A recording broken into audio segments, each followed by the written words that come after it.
Assalamualaikum warahmatullahi wabarakatuh. Perkenalkan, nama saya Rizky Eryadi dengan NIM 2107018. Saya dari kelas ESG. Saya akan menjelaskan dari buku Sosiologi Ekonomi dengan bab 7, materi komoditas dan komodifikasi. Jika dikaitkan dengan hubungan dengan perkembangan zaman dengan komoditas dan komodifikasi, mungkin dimulai dari terjadinya mekanisme pasar, di mana zaman dahulu mungkin jika menginginkan sesuatu, ia akan menciptakan sesuatu. Contoh, jika saya ingin makan sayur kangkung, saya akan menanam sayur kangkung itu sendiri untuk dimakan. Selanjutnya, dengan perkembangan zaman, mekanisme pasar berubah secara bertahap secara penggunaan alat tukar.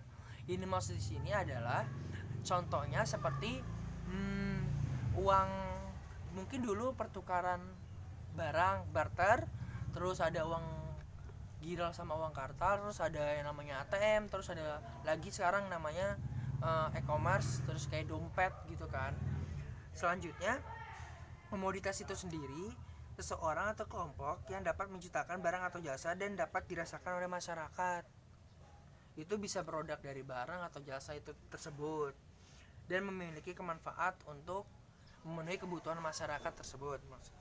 Dan komoditas itu sendiri harus memiliki nilai guna komoditas yang juga harus menyandang harga pada produk tersebut.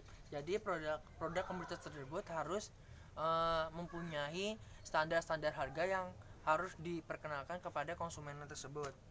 Selanjutnya, harga tidak semata-mata menentukan manfaat yang dibutuhkan komoditas itu. Contohnya makanan dan tas. Makanan itu adalah faktor utama kebutuhan masyarakat. Tetapi pada produk tas dia harganya lebih mahal. Mungkin karena sebab dari kalau tas itu lebih kepada perkembangan zaman yang semakin semakin teknologi semakin bagus, perkembangan zaman yang semakin modern, maka harga-harga produk tas itu semakin mahal. Seperti itu. Selanjutnya, dalam kapital industrial, uang adalah media yang berperan sebagai alat tukar dan media memungkinkan masyarakat membeli dan mengonsumsi berbagai komoditas. Selanjutnya, bagi konsumen, uang adalah media perantara yang mempermudah masyarakat untuk dapat menikmati dan mengonsumsi komoditas yang dibutuhkan maupun diinginkan masyarakat. Dan pada halaman 177 paragraf 3 menerangkan bahwa dalam kehidupan sosial itu sendiri, barang-barang komoditas dapat diharapkan menjadikan kategori-kategori budaya. Maksudnya adalah barang komoditas diharapkan bukan diperuntukkan kebutuhan saja, melainkan juga tren atau keinginan. Ya mungkin dari mungkin produknya seperti tadi, yaitu tas lebih kepada ketrennya zaman sekarang. Selanjutnya ada reifikasi dan fetishisme komoditas. Reifikasi adalah sebuah proses di mana membuat sesuatu menjadi seolah-olah benda. Dan fetishisme adalah objek material yang dipercaya mengandung kekuatan supernatural yang bisa membantu atau melindungi pemiliknya. Dan selanjutnya ada beberapa perubahan bentuk komoditas yang terjadi di era masyarakat konsumsi kontemporer. Beberapa di antara, yang pertama ada pembebasan konsumsi dari ranah spasial dan temporal yang sebelumnya bersifat statis atau relatif tidak fleksibel. Yang dimaksud di sini adalah mungkin dari segi mobil. Mobil mungkin zaman dahulu itu hanya yang punya itu hanya orang-orang kaya. Tapi pada zaman sekarang ada yang orangnya sederhana tapi sudah mempunyai mobil. Mungkin seperti itu. Selanjutnya ada yang kedua, komparasi temporer konsumsi yang ada dalam arti durasi fisik konsumen atau waktu penggunaan komoditas dikurangi agar rutinitas aktivitas mendominasi waktu domestik dapat dikonversi. Efek yang timbul di sini adalah rasionalisasi waktu konsumsi yang menciptakan pada waktu tertentu dalam waktu kehidupan rumah tangga yang tersedia dalam bentuk konsumsi baru. Mungkin dari segi kadaluarsanya suatu produk yang dikonsumsi masyarakat, misalkan mungkin dari tanggal expirednya produk tersebut. Kayak misalkan contoh Indomie itu kan memiliki kadar luarsanya juga, mungkin seperti itu. Makanya dia juga menciptakan yang baru lagi. Selanjutnya yang ketiga, miniaturisasi dan kompresi komoditas modal. Dalam hal ini, sisi visi komoditas dikurangi untuk menciptakan ruang fisik baru, khususnya dalam lingkup domestik yang harus bergiliran dapat digunakan mengkomodikasi komoditas baru. Mungkin yang di sini maksudnya adalah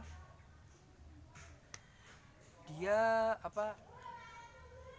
barang-barang komoditasnya itu sifatnya kreatif dan inovatif. Jadi sering menciptakan produk-produk yang baru. Contohnya Indomie juga memiliki banyak varian rasa. Kayak misalkan nanti ada rasa inilah. Itu mungkin dari sisi gitu. Terus yang keempat, komoditas campuran, yaitu menyatukan dua atau lebih komoditas yang sebelumnya tidak berkaitan ke dalam bentuk komoditas baru. Nah, maksud di sini adalah contohnya seperti rinso dan pewangi. Nah, dia itu komoditas yang berbeda tetapi bisa disatukan. Contohnya juga banyak kan sekarang rinso yang dalamnya juga ada pewanginya juga. Misalkan ada rinso yang dalam pewanginya juga, namanya rinso juga sih, produk nama rinso, tapi ada juga warna ungu warna apa gitu. Terus selanjutnya yang kelima, pertukaran terus menerus atau pembaruan terus menerus. Proses pertukaran ketimbang pembayaran tunggal dan satu kali didukung kinerja jasa finansial. Mungkin di sini lebih kepada produk jasa, di mana konsumen itu merasakan bahwa dia melakukan produsennya itu melakukan perubahan yang secara terus menerus. Yang keenam, transisi dari komoditas material menuju komoditas eksponensial, yaitu proses terjadinya dematerialisasi bentuk komoditas yang tahan lama yang bersifat bentuk komoditas yang baru tidak tahan lama dan eksponensi yang digunakan selama konsumsi. Mungkin ini kategori yang dimana barang komoditas itu ada yang tahan lama dan tidak tahan lama. Selanjutnya ada ketujuh, kekunoan estetis, yakni semakin cepatnya pertumbuhan gaya dan fashion yang mempercepat tingkat konsumsi dan melanggengkan kebutuhan. Maksudnya di sini adalah produk tersebut itu